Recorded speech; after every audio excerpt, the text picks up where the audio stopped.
This is JILLIANA Ranicar-Breese, and I have the pleasure of interviewing Stephen Durnford. Now, Stephen is a historical linguistics specialist. Can you explain what you mean by that?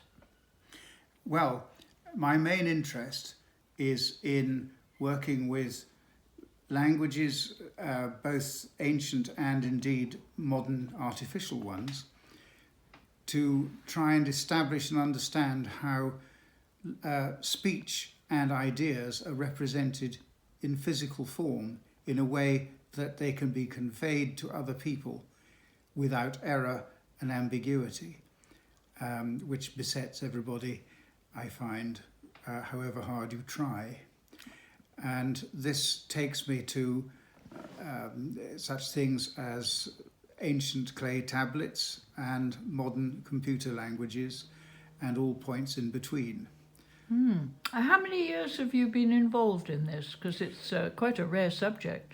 I first took it up as an interest in my early teens, and by the time I'd left school I had read up about most of the main languages of the world. And you said there are 7,000? There are about 7,000 in current use, and they go at they are going extinct at the rate of about one language a year. Oh, currently. What kind of language is going extinct, and well, why? There are many groups who are small, isolated, and who get swamped by larger surrounding cultures and by media such as this one, which oblige people to adopt standardized ways of doing things. Can you give an example of a culture that's gone extinct? The sort of thing, rather than a specific example, are the indigenous peoples of the Amazon rainforest. Oh, right, yes. Of which there are a large number of very small tribes with many different languages, some of them still not contacted by outsiders. And they go extinct because they are obliged to move to cities and work, with local languages like Portuguese or whatever, and their own communities dwindle as they do in some European countries where the young people leave for better worlds and so on. That's right. But in South America there's an added factor, because the greed for clearing forests for palm oil and cattle ranching means that sometimes there is genuine genocide. Yes, I'd heard that they'd undocumented genocide. They'd infected blankets or something. There's all sorts of things, and there have been quite disturbing events of villages being just simply liquidated because they were in the way of developers and that sort of thing. Terrible. But they can go extinct for all kinds of reasons. For instance, in the British Isles, Pictish is an extinct language in Scotland, and Cornish an extinct language in Cornwall. Cornish is a close cousin of Welsh and Breton. Yes. And in the case of Cornish, the last known speakers of it as native language died in the 1770s and 80s. But we fortunately have a letter written by a fisherman amongst the last generation, who wrote a bilingual letter in English and Cornish explaining his life at sea. How interesting. And how he was out with his family fishing, and they never spoke English at all, but he'd never seen a book on Cornish. But he said there are 4 or 5 old people in the town still who speak Cornish, but none of the young people are interested. But he didn't name the people. Yeah. Well, one of them we know of, Dolly Pentreath, whose house is a monument in Mosul. Okay. And they would have known each other because they were contemporaries.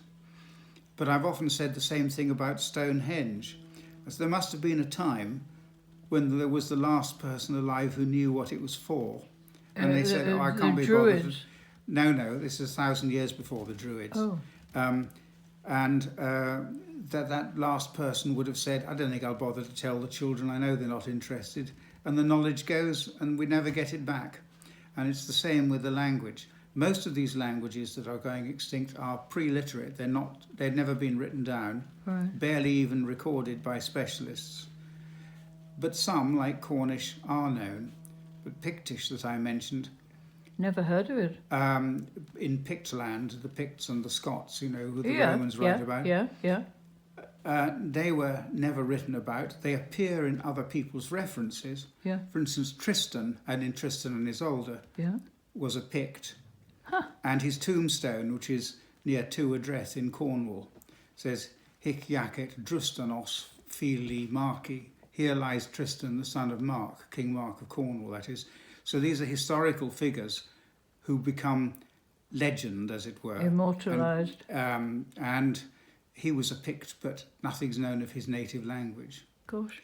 Except we know the Picts were matrilinear, the power passed down through the female line. But that's one of those things that ancient commentators felt worth mentioning because it was different from their own. So you've written papers about all this, haven't you? Yes. For universities or? No, these are private ventures offered to various specialist journals or offered to various learned societies as a talk, a Would slideshow. this be in England? Mostly. Have your papers been translated into any other languages? I've seen lots of references to them in other languages. I don't know whether they've been actually translated because the people who read them in other languages are generally proficient in English because it has had this blanketing effect worldwide as a medium. Right. And are you in touch by email with... With many. Yes. And one of the things I do in my spare time is quite a number of foreign scholars who write, whose native language is not English, send me the stuff they publish sometimes is in English and their editors require them to have it given the once-over by a native English speaker. And that would be you. And they send me their papers and I, as it were, idiotamize them. That's to say, not idiot, but idiomatize them. Well, you are a scholar. I mean, I would classify you as a scholar. Wouldn't you describe yourself as a scholar? By default. Why? Well, not by intent.